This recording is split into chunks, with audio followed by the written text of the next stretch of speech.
નમસ્તે બાળકો, આજે આપણે જે એકમ ભણવાના છીએ એ એકમનું નામ છે આપણી આસપાસ શું. હવે તમને પ્રશ્ન કરવામાં આવે કે તમારી આસપાસ શું છે, તો તમે ઘણું બધું છે એ તમારી આસપાસ જોઈ શકો છો. તો આપણને આ એકમની સમજ છે એ એક મમ્મી અને એક છોકરાના સંવાદ દ્વારા છે એ સમજાવવામાં આવી છે. તો ધન્વિત નામનો એક છોકરો છે એના મમ્મી સાથે બગીચામાં ફરવા ગયો. ફરતા ફરતા એના મનની અંદર છે એક પ્રશ્ન ઉદ્ભવ્યો કે આપણે આ જમીન પર ચાલીએ છીએ એ કેવી રીતે બની હશે. ધન્વીને આ પ્રશ્ન એના મમ્મીને પૂછ્યો. એટલે મમ્મીએ જવાબ આપતા કહ્યું કે તું દરરોજ સૂર્યને જુએ છે ને, આ સૂર્યનું પણ એક કુટુંબ છે જેને આપણે સૌર પરિવાર તરીકે ઓળખીએ છીએ. આપણી પૃથ્વી પર એ સૌર પરિવારનો એક સભ્ય છે અને આપણી જે પૃથ્વી છે એ સૌર પરિવારના અન્ય સભ્યો કરતાં કંઈક વિશેષ છે. વિશેષ એટલે જુદી છે. વિશેષ વાત તો એ છે કે આપણે જેવા સજીવો એટલે કે આપણા જેવા જે સજીવો છે એ બધા સજીવોને રહેવા માટે અનુકૂળ તાપમાન, પાણી અને હવા માત્ર પૃથ્વી પર જ મળે છે. તેના પરિવારના બીજા કોઈ સભ્ય પાસે આવી પ્રકારની અનુકૂળતા છે નહીં. એના કોઈ નક્કર પુરાવા પણ આપણને મળતા નથી. આ રીતે એવું માનવામાં આવે છે કે પૃથ્વી સૂર્યમાંથી છૂટી પડી. જ્યારે તેનો ઉદ્ભવ થયો ત્યારે તે અગનગોળા રૂપમાં હતી. આ અગનગોળો ધીમે ધીમે ઠંડો પડવા લાગ્યો. તેના કેટલાક તત્વો પ્રવાહી સ્વરૂપમાં, કેટલાક તત્વો ઘન સ્વરૂપમાં અને કેટલાક તત્વો વાયુ સ્વરૂપમાં રૂપાંતર થયા. જે તત્વો પ્રવાહી સ્વરૂપમાં રૂપાંતર થયા એને આપણે જલાવરણ કહીએ છીએ. જે તત્વો વાયુ સ્વરૂપમાં રૂપાંતર થયા એને આપણે વાતાવરણ કહીએ છીએ અને જે તત્વો ઘન સ્વરૂપમાં રૂપાંતર થયા એને આપણે મૃદાવરણ કહીએ છીએ.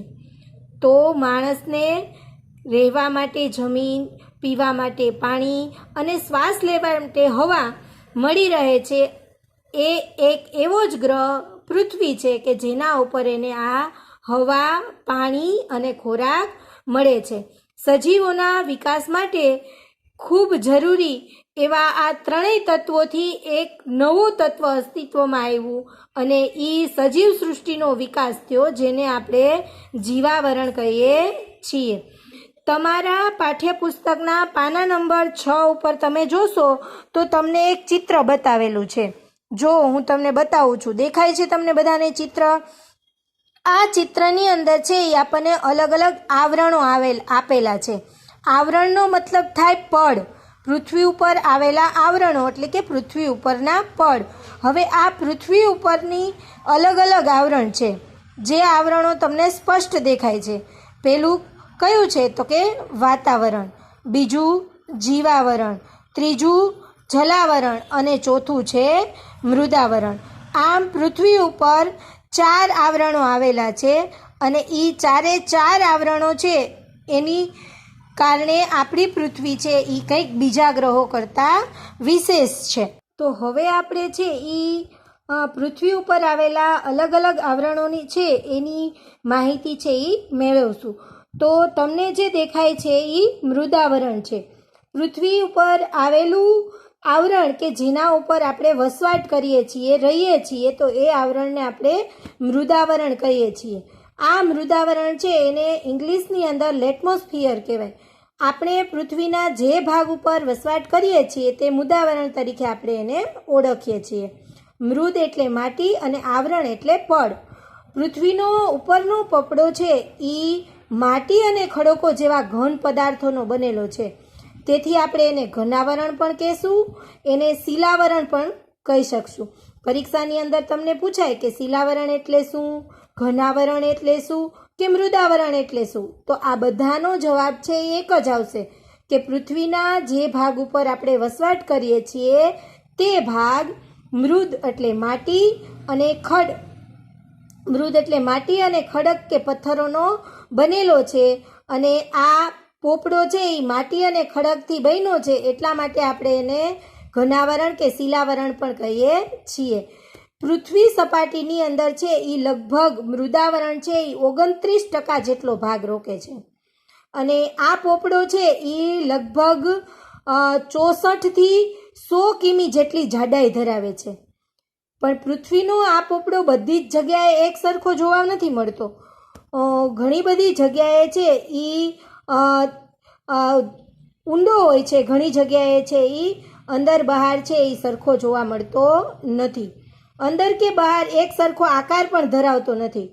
તે માટી અને ખડકો જેવા દ્રવ્યનો બનેલો છે, પણ આ ભાગ ઉપર જ નાના મોટા પર્વતો, ઉચ્ચ પ્રદેશો, મેદાનો, નદીઓ અને જુદી જુદી જગ્યાએ જઈએ તેમ એની ઊંડાઈ પણ જુદી જુદી જોવા મળે છે. તેમ જેમ જેમ એની ઊંડાઈ છે એ જતી જાય તેમ તેમ તાપમાનની અંદર પણ વધારો થતો છે એ આપણને જોવા મળે છે.